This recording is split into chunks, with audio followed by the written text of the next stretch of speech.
Василина не хотела вылезать из старого сундука в синях. Они с мамой играли в прятки.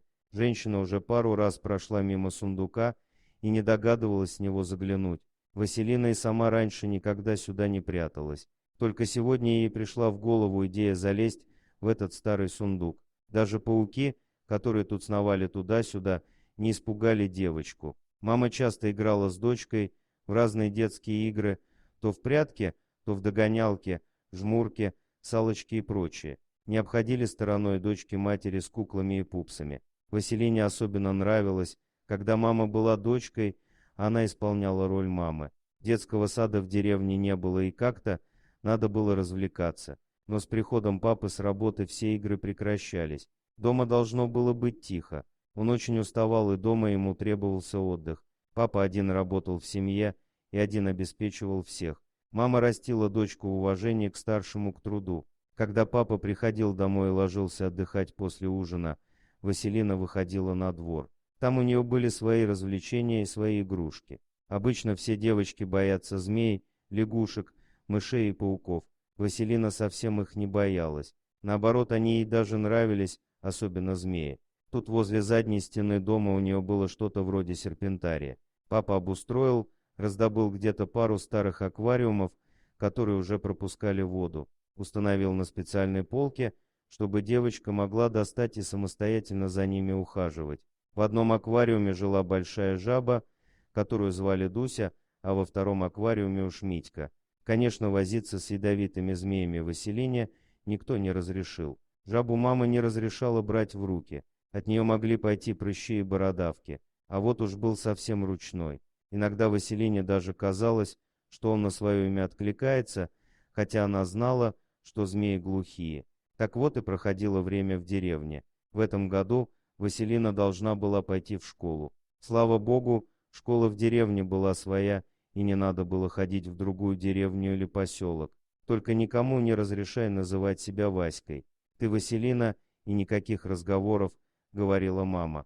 А если все равно будут называть, спрашивала девочка, а ты не откликайся, даже головой не поворачивай. Они и привыкнут, все в твоих руках. Как сама себя поставишь, так с тобой будут обращаться, говорила мама. А пока беззаботное детство продолжалось, можно было еще целое лето бегать, загорать, купаться, ловить уже и в лесу и играть с мамой в прятки. Ничто не предвещало беды. Василина, дочка, где ты в конце концов? Я уж избегалась вся. Надо и дело делать, сказала мама и присела на крышку того самого сундука, где пряталась Василина. Присела, наклонилась в сторону, повалилась, да и умерла. Василина хотела выбраться и крикнуть: «Мама, мама, я здесь, а ты не догадалась». Но крышку сундука было никак не открыть. Девочка чувствовала, что произошло что-то неладное, но поделать ничего не могла. Когда папа пришел с работы, обнаружил страшную картину: мертвую жену на сундуке, а внутри плачущую дочку. Никто не мог и предположить, что молодая женщина так тяжело больна. У нее был тромбофлебит, в тот день было слишком жарко для подвижных игр, она несколько раз подряд обошла весь дом, пока искала дочку, запыхалась, присела на сундук в синях, там, где прохладно. Тромб оторвался, закупорил сосуд в сердце, ее не стало. Вот так быстро и в одну секунду. Все под Богом ходим, с каждым может случиться, говорили люди на похоронах. Василина вообще не понимала, что случилось и от чего. Где-то в глубине души она винила себя за то, что залезла в тот проклятый сундук. Но правда в жизни такова, что никто не застрахован от такой болезни и никто не виноват, ни Василина, ни тот сундук. Рано или поздно это должно было случиться. Положенные 40 дней папа погоревал вместе с дочкой, а потом пришел домой и привел тетю Жанну. Соседи шептались, вот ведь какой оказался, хоть бы годик подождал. А чего ждать-то? Он хотел, как лучше, чтобы у дочки была мама, чтобы дома уютно, хозяйство опять же. Тетя Жанна была другая, совсем другая, не такая, как мама. Она была, конечно, красивая, но какой-то другой холодной красотой. Она была городская женщина и совсем не вписывалась в деревню со своими нарядами, каблуками, перчатками, сумочками и зонтиками. А еще она до смерти боялась всяких змей и пауков. После первого знакомства с Василиной она спросила девочку: «Ну как, я нравлюсь тебе? Поживем увидим», — спокойно сказала Василина. Девочка ответила правду, а что, она должна была кинуться на шею к незнакомой тете. Но Жанне не понравился такой ответ, она не взлюбила падчерицу с того самого момента. «Васька, чтобы завтра за домом не было твоих гадов, в огород спокойно не пройти, высовываются и шипят. Это где видано, развела змей, у нормальных девочек должны быть котята, а не эта гадость». Уже через неделю кричала на девочку Жанна. Конечно, Василина не реагировала, ведь мама так научила дочку не отвечать, когда ее будут звать Васей. «Ты что, меня не слышишь?» — кричала мачеха и топала ногами. «Слышу, но я не Вася, у меня другое имя. Если вам нужен Вася, родите себе мальчика и называйте Васей, а я девочка и зовут меня Василина», — отвечала малышка. Конечно, при отце Жанна была кратка и нежна, как овечка. Она откровенно яблоничала на Василину и рассказывала все, как ей было удобно.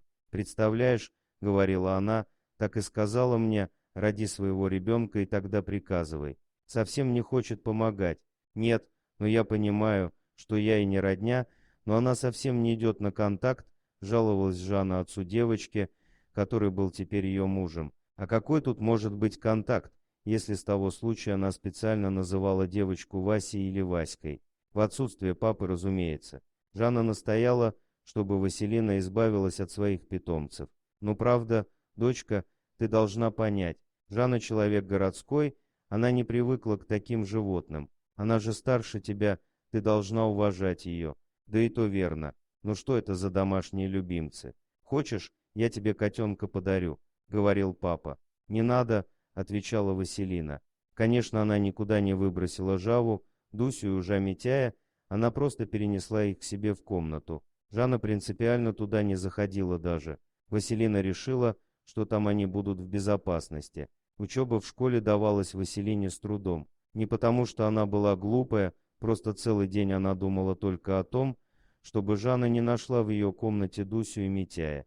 Они хоть и стояли под кроватью в своих аквариумах, но все-таки мало ли что. К тому же Жанна, как назло, однажды пришла в школу якобы встречать Василину с уроков и при всех несколько раз назвала ее Васей. С той поры все стали дразнить девочку Васькой. Она уж и не знала, как отбиваться. Пробовала и по маминому совету не отзываться, но, к сожалению, это плохо помогало. Она даже драться пробовала. Так прошел год, Василина и представить не могла, как она будет жить дальше. Жанна насела на нее по всем фронтам. Девочка должна была и по дому прибирать, и воду носить, и в огороде пропалывать, а кроме того мыть посуду и подметать двор. Мачеха есть мачеха, что тут скажешь. И как-то раз к Жанне приехали ее подруги или родственницы. Она думала, что Василина нет дома, и живо веселилась с ними в большой комнате. «А что ты не родишь своего спиногрызика? Чего возишься с чужой девчонкой?» — спросила одна из подруг. «Ой, признаться, давно бы родила, но представить не могу, что я буду делать с ребенком тут в деревне. Переезжать в город муж принципиально не хочет.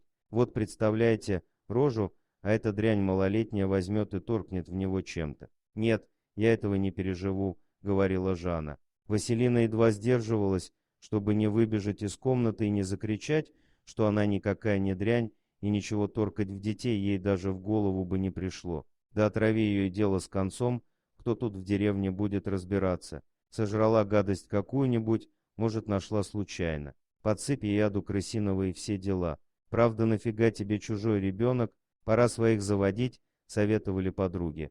Василина и обомлела. Слово в слово она все рассказала вечером папе. Признаться, ему и самому уже надоела Жанна с ее городскими замашками. Не понимали они друг друга, да и понимать уж не очень хотелось. Она совсем не была похожа на маму Василина, которую папа по-прежнему вспоминал и даже любил. Вот он и сговорился с дочкой подыграть ей. Конечно, ждать, когда Жанну ей подсыпать никто не стал, просто Василина притворилась, что ей плохо, и сделала вид, что к вечеру умерла. Жанна чуть не прыгала от радости, видно было, как ей трудно сдерживать свою радость. Еще бы, все само собой решилось и делать ничего не надо. И вправду никто ничего проверять не стал, купили гроб, уложили и понесли на кладбище. Все подходят, плачут, Прощаются. Настала очередь и Жанны.